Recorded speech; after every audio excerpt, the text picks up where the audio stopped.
Good morning friends. Prahlad Patel. जब कहानी की शुरुआत पैसे से हो और कहानी का अंत भी पैसे से आए तो समझ लेना कि वह रिश्ता प्रोफेशनल रिश्ता है। और वास्तविकता भी यही है कि व्यवसायिक रिश्ते पैसे के बिना पॉसिबल नहीं है। आज हम समझेंगे प्रोफेशनल रिश्ते कितने आसानी से निभाए जाते हैं और कितने आसानी से तोड़ दिए जाते हैं। प्रोफेशनल रिश्ते अच्छी तरह निभाने से फायदा बहुत होता है, लेकिन अगर तोड़ दिया जाए तो नुकसान कम होता है। नुकसान होता है जरूर, लेकिन फाइनेंशियल नुकसान ज्यादा होता है। आज मैं भी आपको एक प्रोफेशनल लैंग्वेज में कहना चाहूंगा।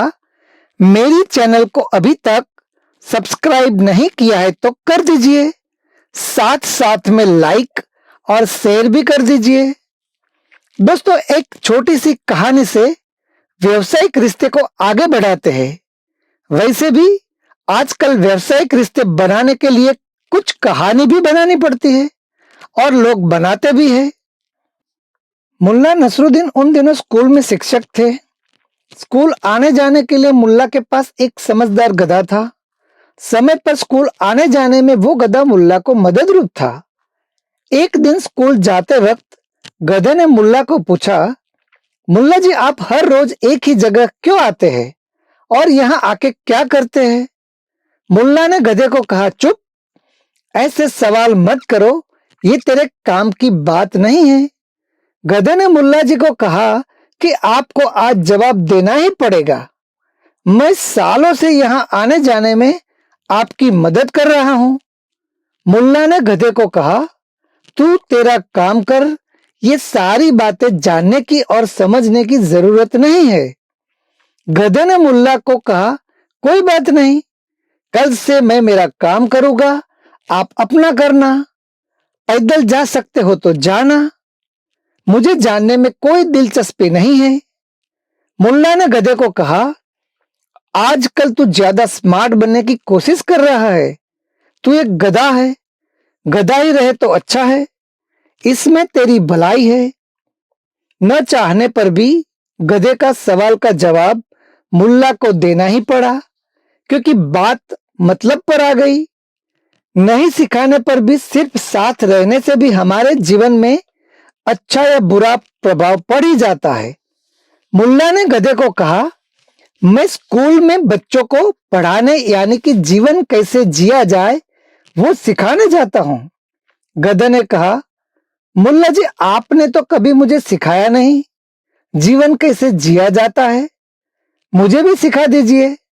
मुल्ला ने कहा, बुरा मत मानना, अगर मैं तुझे सिखा दूंगा तो तू मेरे पर चढ़ जाएगा, यानी कि मेरे पर सवार हो जाएगा।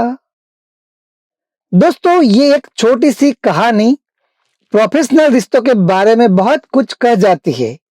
दोबारा भी सुन लीजिए, कुछ नई चीजें आपके हाथ लग जाएगी जो आपको आपके व्यवसायिक रिश्ते संभालने में काम आएगी।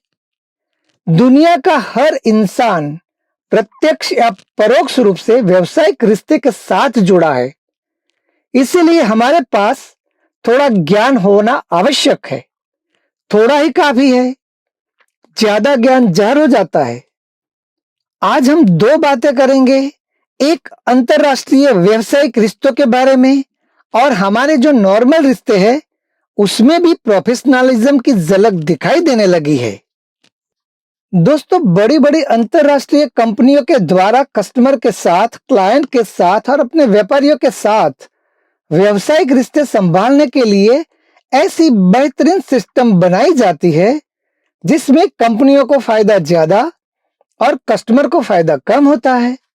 जब एक तरफ फायदा कम होगा तो स्वाभाविक है कि दूसरी तरफ फायदा ज्यादा होगा। छोटी बड़ी कंपनियां और कारोबारियों कुछ ऐसी शब्दावली का प्रयोग करते हैं जिससे वो लोग व्यवसायिक रिश्ते संभालने में कामयाब हो जाते हैं और अपना बचाव करने में भी सफल हो जाते हैं। इसीलिए बड़ी कंपनियां और बड़ी होती जा रही है और अमीर लोग और अमीर होते जा रहे हैं। तो आइए एक नजर करते हैं ऐसी टर्मिनोलॉजी मीन्स शब्दावली पर जो विश्व में प्रचलित है। Patent, copyright, guarantee warranty, terms and condition, customer care, support team, expert quality, ISO, privilege customer इत्यादि। बड़ी कंपनियां ऐसे ही ईमेल के जरिए, व्हाट्सएप मैसेज के जरिए, टेक्स्ट मैसेज के जरिए या तो ग्राहक सेवा अधिकारी के जरिए आपके साथ व्यवसायिक रिश्ते कायम रखने के लिए प्रयत्नशील रहती है। आपको जरूरत हो या ना हो, कंपनी की गलती की वजह से या तो कंपनी के एम्प्लॉय की गलती की वजह से अगर आपको कोई नुकसान हो गया है या तो नुकसान न के बराबर हो और आप ग्राहक सेवा अधिकारी को जितने भी चाहे गाली दे दो, फिर भी बहुत ठंडे दिमाग से आपको जवाब देता रहेगा। इसी को हम प्रोफेशनल रिलेशनशिप कहते हैं और रिलेशनशिप मैनेजर भी कह सकते हैं। आगे व्यवसायिक रिश्तों में गिविंग और रिसीविंग का महत्व कितना है वो जानेंगे। नेक्स्ट वीडियो में भी यह विषय पर बातें जारी रखेंगे और बड़ी कंपनियों के अधिकारियों के साथ हुई बातें भी सुनेंगे। थैंक यू, टेक केयर, जय हिंद।